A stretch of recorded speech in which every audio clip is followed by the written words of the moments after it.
Breaking news చూస్తున్నాం. Telangana cadre కు చెందిన 1996 బ్యాచ్ ఐఏఎస్ అధికారులు నవీన్ విఠల్, ఎం దాన కిషోర్లకు అపెక్స్ స్కేల్ కు పదోన్నతి కల్పిస్తూ రాష్ట్ర ప్రభుత్వం ఉత్తర్వులు జారీ చేసింది. ఈ పదోన్నతులు 2026 జనవరి 1 నుంచి లేదా వారు బాధ్యతలు స్వీకరించిన తేదీ నుంచి అమల్లోకి రానున్నాయి. పదోన్నతులు అధికారుల పోస్టింగ్లకు కూడా ప్రభుత్వం ఖరారు చేసింది. ప్రస్తుతం ఇంధన శాఖ ప్రిన్సిపల్ సెక్రటరీగా ఉన్న నవీన్ విఠల్ ను అదే శాఖలో ప్రత్యేక ప్రధాన కార్యదర్శిగా నియమిస్తూ ఉత్తర్వులు జారీ చేసింది. అలాగే ఎల్ఈటి ఎఫ్ శాఖ ప్రిన్సిపల్ సెక్రటరీగా ఉన్న ఎం దాన కిషోర్ ను కూడా అదే శాఖలో ప్రత్యేక ప్రధాన కార్యదర్శిగా కొనసాగించనున్నారు. ఈ మేరకు జనరల్ అడ్మినిస్ట్రేషన్ శాఖ జారీ చేసిన ఉత్తర్వుల్లో పేర్కొన్నారు. గవర్నర్ ఆదేశాల మేరకు రాష్ట్ర ప్రభుత్వ ప్రధాన కార్యదర్శి కె రామకృష్ణరావు ఈ ఉత్తర్వులను విడుదల చేశారు. ఢిల్లీ హైకోర్టులో ప్రముఖ నటులు పవన్ కళ్యాణ్, జూనియర్ ఎన్టీఆర్ దాఖలు చేసిన వ్యక్తిగత హక్కుల పిటిషన్లపై విచారణ జరిగింది. జస్టిస్ మన్మీత్ ప్రీతం సింగ్ అరోరా ధర్మాసనం ఈ కేసును విచారించింది. సామాజిక మాధ్యమాల్లో తప్పుడు ప్రచారాలు, మార్ఫింగ్ ఫోటోలు, అవమానకర పోస్టుల ద్వారా తమ వ్యక్తిగత హక్కులను భంగం కలుగుతుందని పవన్ కళ్యాణ్, జూనియర్ ఎన్టీఆర్ కోర్టుకు తెలిపారు. వారి తరపున సీనియర్ న్యాయవాది సాయి దీపక్ వాదనలు వినిపించారు. ఈ వ్యవహారంలో ఫ్లిప్కార్ట్, అమెజాన్, ఎక్స్ గ్రూపులను, గూగుల్ను ప్రతివాదులుగా చేర్చగా కొన్ని లింకులను ఇప్పటికే తొలగించినట్లు ప్రతివాదులు కోర్టుకు తెలిపారు. అయితే సంబంధిత బీఎస్ఐ ఐపీ లాగిన్ వివరాలను 3 వారాల్లో అందించాలని హైకోర్టు ఆదేశించింది. ఈ కేసుకు సంబంధించిన తదుపరి విచారణను మే 12కు కోర్టు వాయిదా వేసింది. ఉత్తర భారతం తీవ్ర చలితో వణుకుతోంది. జమ్మూ కాశ్మీర్, హిమాచల్ ప్రదేశ్లలో తాజా హిమపాతం ప్రారంభమైంది. ఎత్తైన భూభాగాల్లో భారీగా మంచు కురవటంతో లోయ ప్రాంతాల్లో కనిష్ట ఉష్ణోగ్రతలు ఘనీభవన స్థాయికి దిగువకు పడిపోయాయి. జనవనరుల ఉపరితలంపై పలుచని మంచు పొరలు ఏర్పడినట్లు అధికారులు తెలిపారు. అనేక ప్రాంతాల్లో 0 డిగ్రీల సెల్సియస్ కంటే తక్కువ ఉష్ణోగ్రతలు నమోదవుతున్నాయని వాతావరణ శాఖ వెల్లడించింది. గుల్మార్గ్, స్కై రిసార్ట్, సోనామార్గ్, దూద్ పత్రి సహా దక్షిణ ఉత్తర కాశ్మీర్లోని ఎత్తైన ప్రాంతాల్లో భారీగా మంచు కురవటంతో ఆ ప్రాంతాలు తెల్లని దుప్పటి కప్పుకున్నాయి. ఈ హిమపాతం పర్యాటకులను ఆకర్షిస్తుండగా మరోవైపు రోడ్లపై మంచు పేరుకుపోవడంతో స్థానికులు తీవ్ర ఇబ్బందులు ఎదుర్కొంటున్నారు. భారీ వర్షాలు, మంచు కారణంగా పలు ప్రాంతాల్లో కొండ చర్యలు విరిగిపడటంతో జమ్మూ, శ్రీనగర్ జాతీయ రహదారిపై రాకపోకలను నిలిపివేసినట్లు అధికారులు తెలిపారు. రహదారిపై అడ్డంకులను తొలగించి రాకపోకలను పునరుద్ధరించేందుకు చర్యలు తీసుకుంటున్నట్టు స్పష్టం చేశారు. రాబోయే రోజుల్లో మంచు తీవ్రత మరింత పెరిగే అవకాశం ఉండటంతో అధికారులు అప్రమత్తమయ్యారు.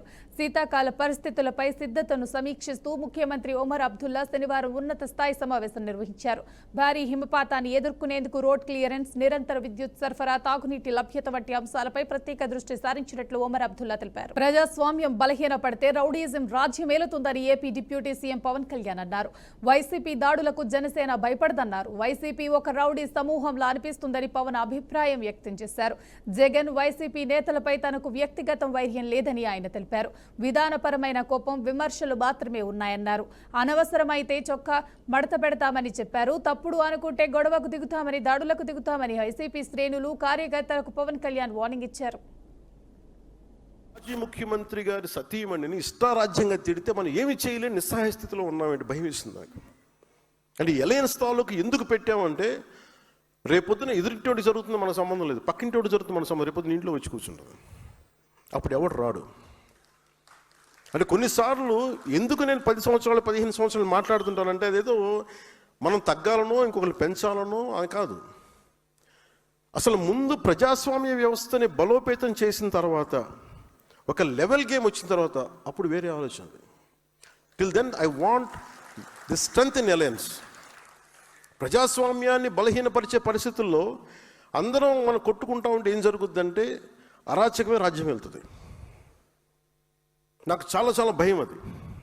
అంటే ఉదాహరణకి ఈ రోజున మొన్న రౌడీలను వెనకేసుకొచ్చే పరిస్థితికి వచ్చేస్తుంది.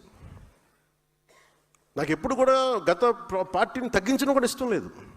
ఉదాహరణ సామినేని ఉదయభాన్ గారు ఉన్నారు, పెండెం దొరబాబు గారు ఉన్నారు, కిలా రోసయ్య గారు ఉన్నారు, అలాగే జయమంగళం నుంచి ఉన్న వెంకటరమణ గారు ఉన్నారు. వీళ్ళెవరూ కూడా గౌరవప్రదంగా ఉండేవాళ్ళు. They are career politicians, this no doubt about it.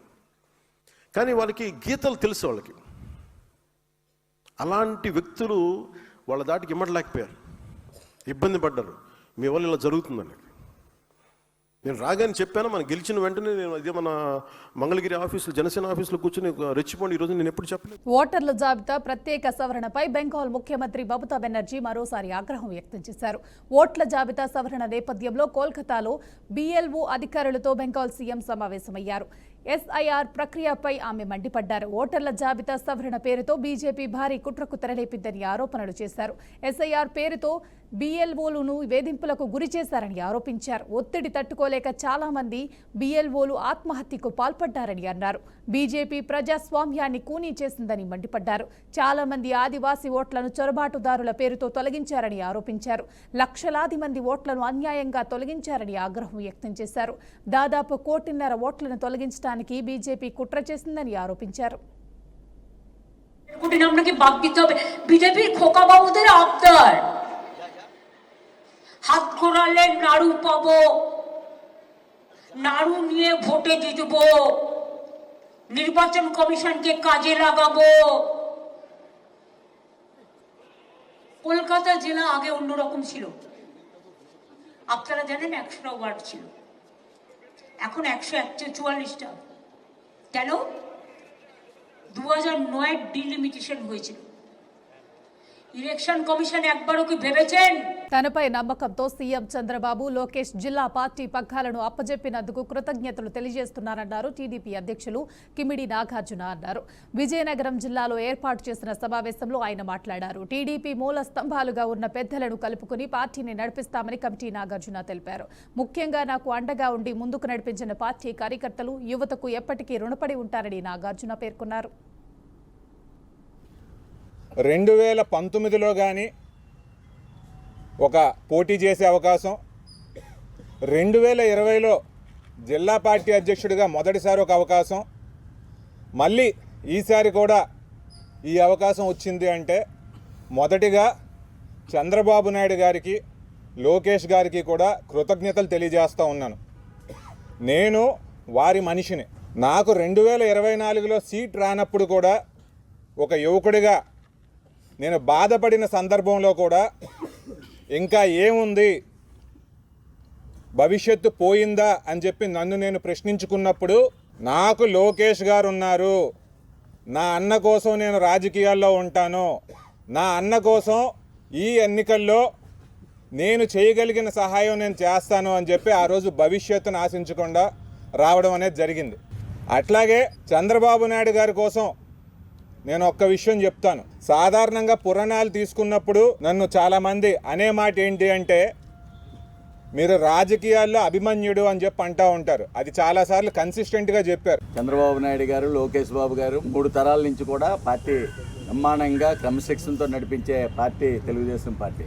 అయితే ముఖ్యంగా రాబోయే కాలంలో మంచి పనితీరు కలిగిన నాయకులు, ఎప్పుడూ కూడా ప్రజల వెంట ఉండే నాయకుల్ని అన్ని కోణాల్లో కూడా ఈరోజు పార్టీ, రాష్ట్ర పార్టీ అన్ని విధాలుగా ఆలోచించి మళ్ళీ కమిటీలన్నీ కూడా సమన్వయం చేసుకొని వెళ్ళవలసిన బాధ్యత మనందరి మీద ఉన్నదని చెప్పేసి ఈరోజు మళ్ళీ నాగార్జున గారికే రెండోసారి అవ్వడం అనేది నిజంగా అందరికీ కూడా హర్షదాయకమైన విషయం అని చెప్పేసి కూడా తెలియజేస్తాం. రాష్ట్రపతి ద్రౌపది ముర్ము శీతాకాల విడిది ముగిసింది. హకీంపేట ఎయిర్పోర్ట్ నుంచి రాష్ట్రపతి ముర్ము ఢిల్లీ బయలుదేరి వెళ్లారు. శీతాకాల విడిదిలో భాగంగా ఈ నెల 17న హైదరాబాద్ చేరుకున్న ఆమె పలు కార్యక్రమాల్లో పాల్గొన్నారు. నేటితో శీతాకాల విడిది ముగియటంతో ప్రత్యేక విమానంలో ఢిల్లీ బయలుదేరి వెళ్లారు. రాష్ట్రపతికి తెలంగాణ గవర్నర్ జిష్ణుదేవ్ వర్మ, సీఎం రేవంత్ రెడ్డి, కేంద్ర మంత్రి కిషన్ రెడ్డి, సీతక్క తదితరులు వీడ్కోలు పలికారు.